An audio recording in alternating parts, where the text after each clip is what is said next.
Assalamualaikum warahmatullahi wabarakatuh.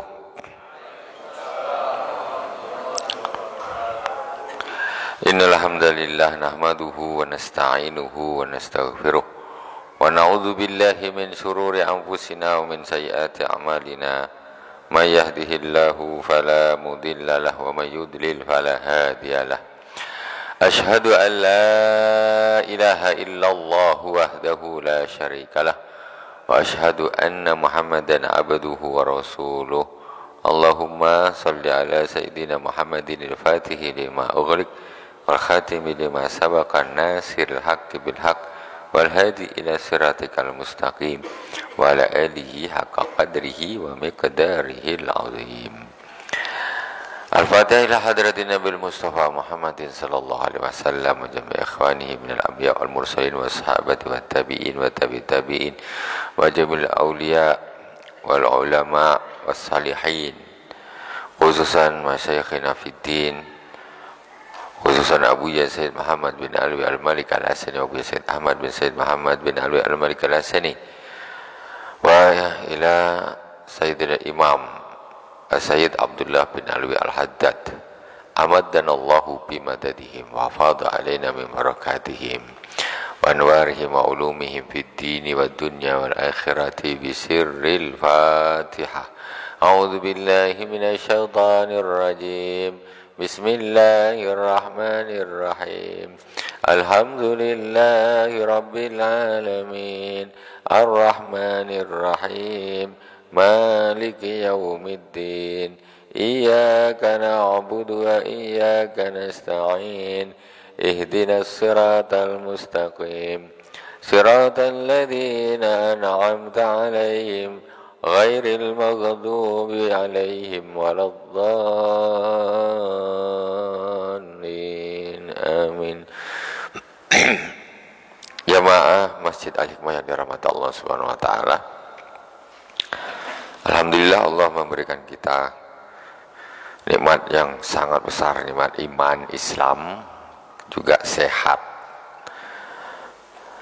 Mudah-mudahan Allah selalu memberikan nikmatnya, rahmatnya, memberi kita kekuatan, selalu memberi kita ma'unah serta hidayah agar kita tambah hari tambah dekat dengan Allah Subhanahu wa taala.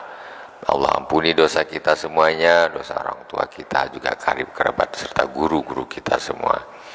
Pembahasan kita berisalatul muawanah sampai di pasal tentang birrul walidain, berbakti kepada kedua orang tua.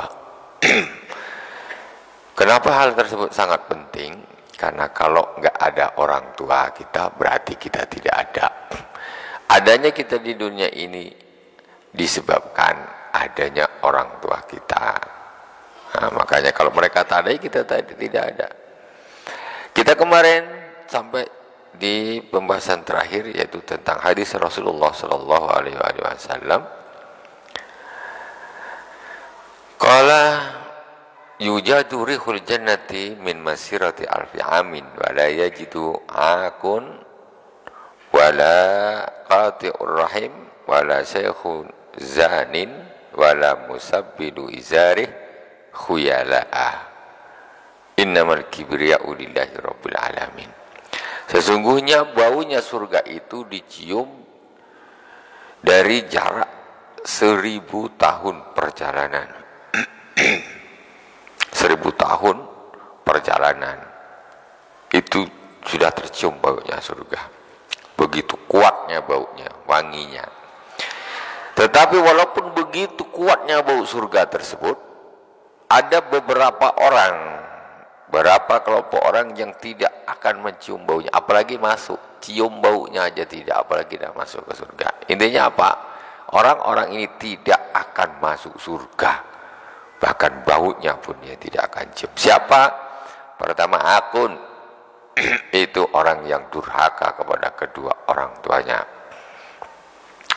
Kemarin yang terakhir kita sudah bahas, durhaka itu enggak harus mukulin, bentak-bentak. Wa minal uquq an tu'ziyahuma biqat'i ma tastatu isalahu minal ma'ruf ilaihima. Termasuk durhaka kepada orang tua, yaitu engkau menyakitinya dengan engkau tidak memberikan sesuatu kebaikan kepadanya, padahal engkau tuh bisa, tapi engkau tidak melakukan kebaikan. Jadi yang namanya durhaka itu bukan hanya menyakiti, tidak memberikan kebaikan kepada orang tua padahal dia bisa, itu termasuk durhaka, ya. Jadi durhaka itu sisinya sisi menyakiti atau tidak memberikan kebaikan kepada orang tua. Bisa ngasih duit tak mau ngasih, itu namanya menyakiti juga. Menyakiti dengan tidak mau mengasih. Ada menyakiti dengan marah-marah, mukul-mukul, bentak-bentak. Ini tidak marah, tidak bentak-bentak, tidak mukul, cuma dia tidak ngasih padahal dia bisa ngasih, sehingga orang tua tersakiti. Seorang pertama yang tidak akan mencium baru surga, yaitu orang yang durhaka kepada kedua orang tuanya. Kemudian yang kedua, wala qati'ur rahim, juga orang yang memutuskan silaturahim, hubungan persaudaraan. Seorang keponakan dengan pamannya, makciknya, terutama seorang anak kepada orang tuanya, otomatis dalam mutus silaturahim durhaka lagi, kena dua-duanya. Dengan orang tua dia minggat dari orang tuanya, sudah tidak birrul walidain, dia durhaka, dia memutus lagi hubungan silaturahimnya. Hubungan silaturahim yang terkuat ya anak kepada orang tua, kena dua ini. Anak minggat dari orang tuanya, nggak peduli entah apa nasib orang tuanya, tak tahulah. Tidak hanya itu, semua kerabat yang punya hubungan darah dengan kita itu namanya rahim, ya. Adiknya mama, abangnya mama, keponakan, itu namanya silaturahim. Itu kerabat yang kita harus selalu kita sambung. Ada seorang, dia hidup nih dengan pamannya musuh habis-habisan, tak kenal pokoknya, sama sekali tak sambung. Itu tak betul. Siapa paman tuh? Paman tuh kan adiknya bapak. Dulu waktu bapak kecil, paman masih kecil, si bapak ada masalah, yang bantu siapa? Adiknya. Nah, itu. Ataupun bapak ada masalah, tak sakit tak apa, yang bantu abangnya, yaitu Pak D-nya atau Pak Lung. Itu yang bantu. Ini anaknya malah memutuskan silaturahim dengan orang-orang dekat orang tuanya. Adiknya mama, kakaknya mama, atau abangnya mama, itu termasuk kerabat yang harus selalu disambung. Karena kita tidak tahu waktu dulu mereka sama-sama kecil, atau mereka sudah sama-sama dewasa tetapi belum menikah, kita belum ada, ini dia baik ini, saling membantu, mereka saling tolong menolong. Ternyata kita, naudzubillah, jangan kita lah, orang yang menjadi anaknya di antara dua orang ini malah tidak membaiki hubungannya dengan orang yang dulu baik dengan orang tuanya. Jadi termasuk di antara berbakti kedua orang tua setelah meninggal dunia, ada seorang anak yang mau berbakti kepada orang tuanya setelah meninggal dunia, di antaranya apa? Yaitu dia menyambung silaturahim keluarga, ayah ataupun ibunya. Ibunya atau ayahnya meninggal, dia tetap nyambung ke keluarga ayah, adiknya ayah, abangnya ayah, keponakannya ayah, itu tetap disambung. Itu termasuk birrul walidain. Seperti itu, karena mereka itu dulu itulah orang-orang yang selalu membantu ayah kita. Mereka itulah yang selalu membantu ibu kita, ya, ketika kita belum ada. Jadi jangan memutuskan silaturahim. Tidak boleh begitu. Itu remeh sekarang, kayak hal yang biasa. Seorang itu bermusuhan dengan saudaranya sendiri, tapi baik dengan orang lain. Itu biasa. Dengan orang lain, bareng terus kemana-mana. Dengan keponakan dia tak kenal, malas nak ngurus, biarkan aja. Nah itu hal yang salah. Mestinya kita ini kalau kita nak baik, nak akrab dengan saudara sendiri, dulukan. Dengan keponakan sendiri, dengan apa? Semua dulukan ini. Jangan justru baiknya dengan orang lain luar biasa, terkenal baik di keluarga orang, tapi buruk di keluarganya sendiri. Itu tidak bagus. Ada hal-hal yang orang yang model-model seperti itu. Dia kalau bantu orang luar biasa dia. Tapi kena masih saudara-saudara dia, keluarga orang dekat dia. Bahkan kakak beradik dia tak terlalu peduli. Nah itu. Ada orang seperti itu. Itu terbalik namanya. Terbalik. Jadi dia itu hanya baik di mata orang lain, tapi di mata keluarganya sendiri itu orang tak peduli, sama saudara sendiri, sama abang adik sendiri tak peduli. Ketika orang lain butuh bantuan cepat luar biasa, keluarganya sendiri, abang adiknya butuh bantuan, dia slow respon, bahkan tidak respon. Nggak bagus. Itu suatu yang salah. Jadi kita harus pertama baik dengan orang yang terbaik dengan kita dulu, orang tua kita, anak kita, keluarga kita, orang-orang dekat kita, kerabat-kerabat kita, itu dulu kan. Baru merambah ke orang yang lain. Itu namanya rahim. Jadi silaturahim itu aslinya menyambung hubungan kerabat, bukan hanya kumpul sana, kumpul sini, kumpul sana, teman kerja, teman main, teman mancing. Kumpul, ayo makan-makan, ayo buka bersama, ayo ini, ayo apa. Itu boleh, itu betul. Tapi itu silaturahim makna yang diluaskan, bukan makna aslinya. Jangan suka kumpul-kumpul dengan orang lain semangat, kumpul dengan keluarga sendiri tak nak.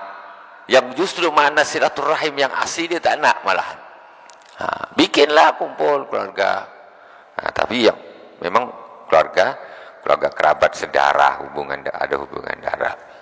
Itu begitu. Jadi silaturahim itu ada makna khusus yang asli, ada makna yang umum. Makna umum siapa aja kita, jamaah satu masjid, satu kampung, ayo kita kumpul bikin acara ini. Itu juga silaturahim, tapi makna yang umum. Yang khusus jangan malah ditinggalkan. Kemudian wala syekhun zanin, tidak akan mencium bau surga. Syekh itu orang tua, zanin yang berzina. Maksudnya apa? Orang yang sudah punya suami atau punya istri tetapi masih zina dengan orang lain. Sudah ada yang halal malah ngambil yang haram. Selingkuhlah zaman sekarang ini. Entah selingkuh, entah jajan, tak tahulah, pokoknya bukan bininya sendiri, bukan suaminya sendiri. Itu tidak akan mencium bau surga.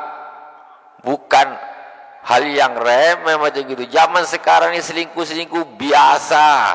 Dianggap hal biasa, jajan-jajan biasa. Bau surga tak nyium, kata Rasulullah. Orang seperti ini jangan sembarangan aja. Jadi kalau memang betul-betul membutuhkan, ya jangan pakai jalan yang haram. Allah masih ngasih jalan-jalan yang halal, pakai yang halal. Ini tidak tahan dia menempuh jalan yang haram, ya, pada resikonya sangat luar biasa. Bau surga tak nyium, Masya Allah. Ya kalau tak tahan, masih ada jalan yang halal. Satu jalan tak cukup, bikin 2 jalan, 3 jalan, boleh masih. Jangan yang haram-haram. Na'udzubillah, subhana'udzubillah. Kemudian wala musab yujadu wala musabbilu izarih khuyala, dan tidak akan mencium bau surga orang yang menyeret bajunya karena kesombongan. Musabbil, isbal itu memanjangkan baju ini sampai di bawah mata kaki atau sampai di tanah. Itu namanya isbal. Orangnya namanya musabbil. Orang yang memanjangkan sarungnya atau bajunya sampai di tanah ini sampai terseret-seret, tapi sifatnya khuyala. Khuyala itu apa? Khuyala itu sombong. Karena kesombongan itu menjadi satu syarat atau sifat yang menyebabkan dia tidak mencium baunya surga. Maksudnya sombong, memang pakai baju sengaja untuk gaya dia, fashion dia, style zaman sekarang. Entahlah sekarang ini ada fashion apa, entah tuh, tak paham juga apa namanya, dekat jalan-jalan tuh tak tahulah. Fashion juga, tapi kalau fashion untuk kesombongan, no, tidak boleh, ya, tidak boleh. Untuk manusia, untuk kesombongan, tidak boleh. Itu bau surga tak nyium. Menunjukkan kesombongan, baju panjang diseret-seret. Cuma ada sekelompok orang Salafi Wahabi, mereka pakai pukul rata. Jadi matahtal Allahumma shalli ala sayyidina Muhammad. Matahtal apa yang berada di bawah mata kaki itu di neraka. Hadis Rasulullah SAW. Sementara di dalam hadis yang lain disebutkan man jarra thawbahu khuyala. Di dalam hadis yang lain, barang siapa yang menyeret bajunya karena sombong, ma asfala minal ka'bain finnar. Rasulullah SAW bersabda, apa yang di bawah mata kaki itu neraka, di neraka. Hadis satunya manjar bau khuyala, barang siapa yang menyeret bajunya karena kesombongan. Para ulama, jumhur ulama memadukan hadis ini, kemudian baru disimpulkan. Nah, kesimpulannya bagaimana? Kesimpulannya, siapa yang menyeret bajunya sampai menyeret di bawah mata kaki khuyala tapi karena kesombongan, nah, itu yang tidak boleh, itu yang haram. Nah, tapi kalau orang Salafi Wahabi ini, mereka tak mau tahu, pokoknya di bawah mata kaki neraka. Mau sombong tak sombong, tak mau tahu neraka. Itu salah, pemahaman yang salah. Pemahaman yang salah. Karena hadis Rasulullah ini ada, tidak cuma satu. Ini saling mengkomplitkan. Nah, saling mengkomplitkan. Yang satu cuma bilang apa ma'asfala minal ka'bain finnar, apa yang di bawah mata kaki di neraka. Ini maksudnya apa nih di bawah mata kaki ini? Apa di bawah gini saja? Kok terus neraka? Sementara ada hadis yang lain, manjara saubahu khuyala. Jadi barang siapa yang menyeret, memanjangkan bajunya khuyala karena sombong. Jadi untuk pesen gaya sombong itu baru dosa, neraka. Ya, kalau sekedar di bawah mata kaki tidak termasuk. Kalau itu tidak ada kesombongan. Kenapa? Karena Sayyidina Abu Bakar As-Siddiq ketika mendengar hadis ini, kata Sayyidina Abu Bakar, ya Rasulullah, kain sarungku ini selalu turun ke bawah. Kemudian aku naikkan lagi, turun ke bawah lagi. Kata Sayyidina, waduh, bahaya ini, masuk neraka ini kalau kayak gini modelnya. Berdasarkan hadis Rasulullah asfala minal ka'bain finnar. Apa kata Rasulullah? Engkau tidak termasuk dari mereka ya Abu Bakar Siddiq. Engkau tak termasuk dari mereka orang yang memanjangkan, menyeret bajunya karena sombong. Sayyidina Abu Bakar tuh orangnya kurus, dia kalau pakai sarung suka melorot turun di bawah mata kaki, karena sampai bawah gitu, naikkan lagi, turun lagi, naikkan lagi. Kalau pukul rata, berarti orang tersebut memasukkan Sayyidina Abu Bakar Siddiq ke dalam golongan-golongan ahli neraka jahanam. Karena Sayyidina Abu Bakar Siddiq ngaku sendiri, saya sarungnya ini suka turun ya Rasulullah. Kata Rasulullah, engkau tidak termasuk golongan itu ya Abu Bakar Siddiq. Karena apa? Sayyidina Abu Bakar betul sarungnya turun, tapi bukan karena sombong, ya, bukan karena sombong, cuma memang karena melorot gitu saja. Nah, jadi kesombongan ini yang menjadi titik poin neraka jahanamnya nih di sini. Jadi kalau kita lihat berangkat dari ke ekstreman pendapat yang pokoknya di bawah mata kaki hukumnya haram. Ya. Pokoknya di bawah mata kaki hukumnya haram. Ini jadi masalah di masyarakat, ya kan? Jadi masalah di masyarakat sampai menjadi satu hal. Jadi olok-olokan. Ada yang nyebut kaum cingkrang lah apalah macam-macam. Jadi semuanya jadi bahan olok-olokan. Yang tak cantiknya macam mana? Sebetulnya pakai cingkrang tuh tak salah. Tak pakai cingkrang tuh tidak salah. Ya, karena berdasarkan satu riwayat hadis Rasulullah itu memang izar sarungnya itu di setengahnya betis begitu. Tapi di dalam hadis itu izar. Izar itu apa? Sarung, bukan celana. Itu sarung bukan celana. Nah, kalau nak pas-paskan sarung. Kalau kita pakai sarung, ya rata-rata di atas mata kaki lah. Betul tak tuh? Iya kan?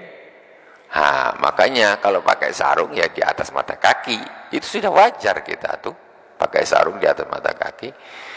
Ada yang terlalu ke bawah, orang yang tak pandai pakai sarung. Orang yang tak pandai pakai sarung terlalu ke bawah, apalagi sampai bawah. Itu orang tak pandai, baru-baru belajar lah. Gitu kan? Tak pandai atau tak paham, atau memang ya melorot, terus melorot. Macam Sayyidina Abu Bakar pula kata dia, melorot terus. Engkau ini tak pandai pakai sarung. Jadi kain sarung, kalau ketika hadis, kita hadis sudah ini. Sarung kita memang bukan celana.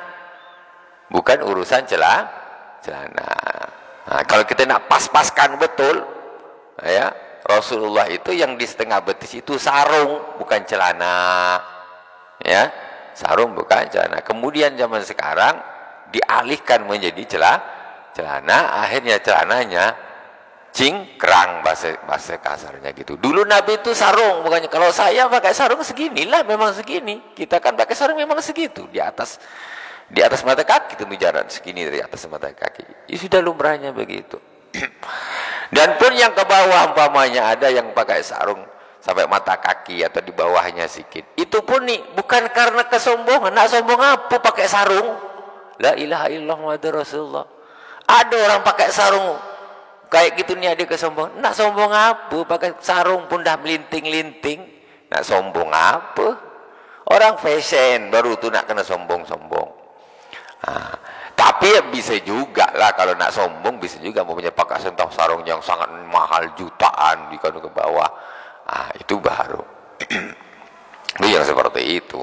Jadi ini perlu didudukkan. Jadi di masyarakat orang awam ini akhirnya mereka ini banyak yang terpengaruh seperti itu. Ini saya sudah jelaskan seperti ini.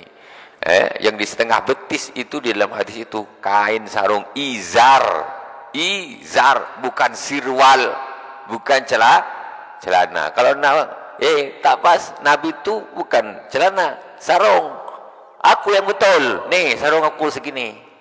Aku yang betul pakai sarung aku setengah betis. Kalau kita pakai sarung ke bawah tas angkut, susah, tak sedap. Ataskan mata kaki tuh. Tidak ada masalah. Lagipun kita kalau ada orang yang kayak begitu, umpamanya kok pakai jubahnya ini agak kepanjangan, bukan sombong, memang belinya kebesaran. Nak tukang jahit sini tak ada yang bisa, jadi mau panjang betul. Entahlah nih beli panjang betul, udah panjang lebar lagi. Bukan sombong, bukan dia sombong, dia malu sebetulnya, dia tidak pakai panjang sangat, aku sebetulnya malu, tak ada lagi. Kayak gitu. Itu bukan karena sombong juga, tapi bukan saya bilang lantaklah, jangan gitu juga, tapi usahakan tetap diperbaiki gitu. Tapi semuanya intinya itu semua kembali kepada hati, itu sombong atau tidak, itu menjadi poin yang menjadi syarat neraka atau tidaknya. Itu dosa atau tidaknya. Jadi gitu. Jadi kadang-kadang orang-orang yang suka kayak gini, mereka yang tidak suka pakai sarung, mohon maaf, ya kan? Mereka yang suka-suka kayak gitu, justru bukan mereka yang suka pakai sarung. Padahal hadisnya Rasulullah itu sarung. Tapi dia yang suka, mohon maaf, cingkrang gitu, itu bukan mereka yang suka pakai sarung, justru yang suka pakai celana, ya kan? Berarti kemana hadisnya, kemana prakteknya, gitu. Maksudnya begitu. Kalau kita nak komplain senang aja. Nah, hadisnya mana? Mana hadisnya? Rasulullah pakai celana di apa sampai di setengah apa nih? Setengah betis. Mana hadisnya? Enggak ada. Yang ada hadisnya pakai sarung. Engkau yang ganti-ganti. Nah, itu contoh. Makanya tak usahlah terlalu ekstrim. Ya, tak usah terlalu ekstrim. Kena sendiri, ya. Silakan. Kadang di luar sana itu ada perbalahan gitu ya. Antara adik-beradik orang tua gitu. Dan juga itu anak-anak ikut campur dalam urusan orang tua berbalahan dengan adik-beradik gitu ya. Sehingga anaknya ini pun ikut sama memusuhi katakan abang orang tua kita gitu. Ikut sama memusuhi gitu ya. Abang orang tua, Pak D-nya lah. Aduh, terus lanjut. Terus apa di satu sisi kita kan ingin jaga hati kedua orang tua kita. Kalau kita apa tetap menjaga silaturahim dengan paman kita pribadi, otomatis orang tua kita itu agak tambah sakit hati gitu ya. Dan dia sudah berbalah dengan adik-beradik. Ya. Kita pun tetap baik sama orang paman kita. Akhirnya orang tua kita tambah sakit hati. Apakah itu termasuk menyakiti hati orang tua? Gitu? Ya. Sekarang kita masuk, kalau sudah kayak gitu, itu masuknya di bab istilah zatil bain. Ketika orang tua dia punya masalah dengan adiknya atau abangnya, tugasnya anak apa? Islah zatil bain, mendamaikan dua orang yang bermusuhan. Apa ini? Apalagi ini kakak beradik. Macam mana ini dua orang ini bisa tidak jadi bermusuhan? Bukan kok ngeblok salah. Tidak, maksudnya bukan begitu. Tapi macam mana bapak ini dia tidak bermusuh dengan paman ini? Macam mana paman tidak bermusuh dengan bapak? Engkau cari jalan untuk macam mana mereka itu bisa berdamai, bisa bagus. Bukan kau tambah komporin. Salah. Orang bermusuhan kayak gitu itu sudah tidak bagus. Harus didamaikan, diusahakan. Bukan kita sudah ngobrol, tak enak lah aku nanti ke sana nanti bapak. Kalau orang salah tidak perlu dibela. Kalau dibela kita berarti kita tolong menolong di dalam apa? Kemaksiatan, di dalam permusuhan. Ta'awanu 'alal birri wat taqwa wa la ta'awanu 'alal itsmi wal 'udwan. Tengok. Udwan, permusuhan, orang bermusuhan kau ngeblok salah satunya. Biar jadi tambah musuh nih. Bukan gitu. Ini didamaikan nih antara keduanya nih. Macam mana kalau yang salah bapak, apalagi bapak yang salah, macam mana bapak ini bisa bagus dengan paman? Pamannya juga macam mana bisa bapak ini bisa luluh hatinya, didamaikan. Bukan kita ini justru menjerumuskan orang tua kita di dalam permusuhan. Kalau apalagi dia yang salah, namanya manusia kan kita tak tahu, dicari akar masalahnya dari mana, di mana difasilitasi sampai bisa ketemu kau penyambung mulut ke sana gini. Ditambah sikit apa macam kemarin kan kita ada sudah bab islah zatil bain. Hanya untuk mendamaikan. Bisa jadi kayak gitu misinformation. Kayak gitu. Umpamanya bapak punya utang belum bisa bayar, ya, tak mau bayar atau apa. Ecek pakai duit kau bayarkan, tapi tak usah bilang duit kau. Bisa kayak gitu. Ini dari bapak, man, contoh. Jadi kita damaikan, jangan kita biarkan. Wallahu a'lam. Kita lanjutkan. Wa qala sallallahu innamal kibriya'u lillahi rabbil alamin. Sesungguhnya sombong itu hanya milik Allah Subhanahu wa taala. Manusia tidak berhak untuk sombong. Kita tidak berhak untuk sombong. Apapun jabatannya, apapun profesinya, tak berhak untuk sombong. Ini orang-orang ahli dunia, ya, ini akan menganggap satu hal yang biasa sombong itu. Karena jauhnya dia dari Al-Quran, jauhnya dia dari Rasulullah SAW. Sombong biasa, orang ahli dunia itu siap biasa. Karena hartanya, karena pangkatnya, sombong itu hal yang biasa. Padahal sombong itu hanyalah milik Allah Subhanahu wa taala, enggak boleh sombong. Ini tadi menyambung dari orang yang sombong di dalam berpakaian. Makanya dulu zaman tahun 90-an kita tengok anak-anak muda zaman dulu, mungkin yang sekarang tua-tua ni lah, Dulu kan waktu 90, 80-an, ya kan? Tahun 60, 70 juga. Itu model-model celana-celana cut bray, kata orang dulu ya, Pak ya, cut bray. Oh, tahap. Anak-anak zaman sekarang tak tahu cut bray itu apa benda. Dulu orang tua zaman dulu, bujang-bujang dulu tuh, dia sengaja ada, memang celana itu memang sengaja dipanjangkan dia sampai di tanah. Betul apa tidak tuh? Untuk gaya memang diinjak-injak dia. Itu kan gaya itu bahaya itu. Kuyala model tetapi sombong. Untuk apa? Kadang-kadang sampai berlubang-lubang celana itu memang diinjak dia memang. Sengaja apa benda lah maksud enggak nih. Alhamdulillah sekarang tak ada cut bray lagi, tak ada bye-bye sudah, tak ada lagi. Alhamdulillah syukur. Itu ngabiskan bahan, makainya susah. Sini disempit, sana je lebar. Apa? Ada kambing masuk ke dalam, tak nampak, hilang. Masuk generasi tahun 90-an, berubah. Yang aslinya cukup bawahnya besar, sininya kecil, dibalik. Ujung dia kaki kecil ini, kalau sininya besarkan ya dekat dari sini. Betul itu Pak? Betul tak? Kalau nak pakai, kalau tak kasihkan kata plastik lu masukkan di baru masukkan, baru bisa masuk. Hai, model gila lagi, entah apa-apa, entah tak tahulah. Sekarang yang begitu pun tak ada. Dia tak tahu, ngabiskan banyak plastik dia. Kan, asyik nak mau nyari plastik kresek mana, masukkan dulu kaki, masukkan baru bisa. Aduh, macam-macam. Sini dia besar, dekat sini dia. Dibikin melipat-lipat gitu. Saya tak pernah kayak gitu, alhamdulillah.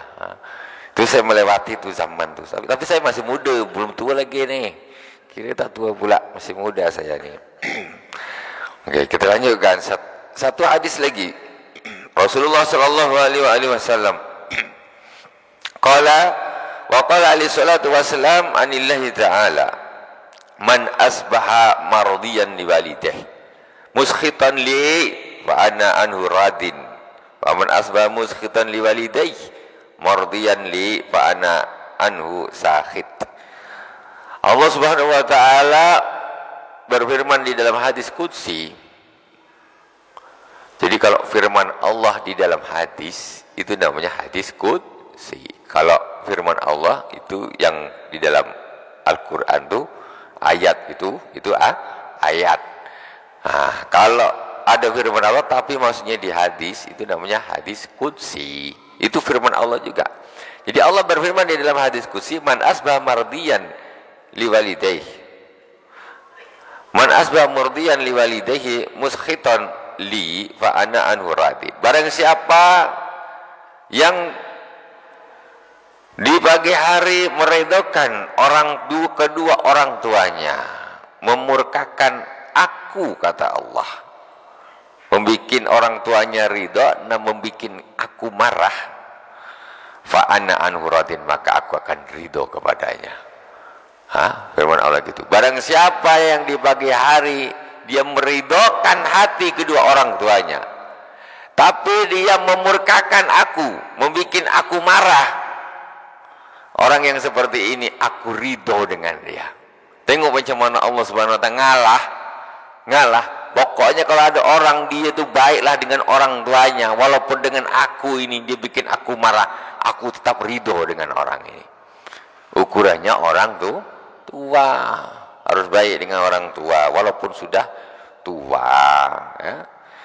Kadang-kadang ini tak, udah kecilnya degil, besarnya kerja jauh dari orang tua, balik ketemu orang tua sudah di ICU, orang tua di ICU baru balik, kadang-kadang pun tak jumpa dah, innalillahi wa inna ilaihi raji'un, orang tua dah dikuburkan. Itu belum sempat berbakti kepada kedua orang tua. Kata Allah, kalau kita bisa menjadi orang yang meridhokan orang tuanya, maka Allah akan ridho dengan kita. Wa man asbaha muskhitan li walidayhi murdiyan li wa ana anhu sakhit. Barang siapa yang di pagi hari membikin orang tuanya marah, membikin orang tuanya murka, dan dia membikin aku ridho, maka aku tidak ridho, aku akan murka dengannya. Maksudnya gimana? ada orang dengan orang tuanya tak baik, dia durhaka dia, tapi sholatnya rajin, ke masjid rajin, puasa sunnah rajin. Itu namanya apa? Durhaka sama orang tua tapi rajin ibadah dia. Kata Allah, orang seperti ini aku murka kepadanya.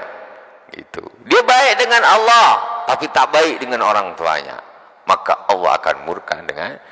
Ini standar ridho Allah itu ada di ridhonya orang tua. Itu pentingnya orang tua seperti itu. Cuma kadang-kadang kita anak-anak zaman sekarang ini pendidikan, ya Allah, sudah pendidikan zaman sekarang ini kadang-kadang cuma batasnya pengajaran saja. Yang penting ujian kau bisa jawab soal, dapat ijazah, sudah selesailah. Dengan orang tua adabnya tak terjaga dan sebagainya, naudzubillah, ya. Padahal pentingnya luar biasa. Sekarang yang repot lagi, udahlah bikin murka orang tuanya, bikin murka Allah lagi. Dengan orang tuanya durhaka, ibadah pun malas. Macam mana nih? Hancur lebur. Tidak ada bagusnya sama sekali. Yang rajin sholat aja masih dimurkai sama Allah, apalagi ini dah bikin orang tua susah, menderita, sama Allah juga tidak taat. Naudzubillah summa naudzubillah. Subhanakallahumma bihamdik, asyhadu an la ilaha illa anta astaghfiruka wa atubu ilaik. Wassallallahu ala sayyidina Muhammadin wa ala alihi washabihi wa baraka wasallam. Walhamdulillahi rabbil alamin. Wassalamualaikum warahmatullahi wabarakatuh.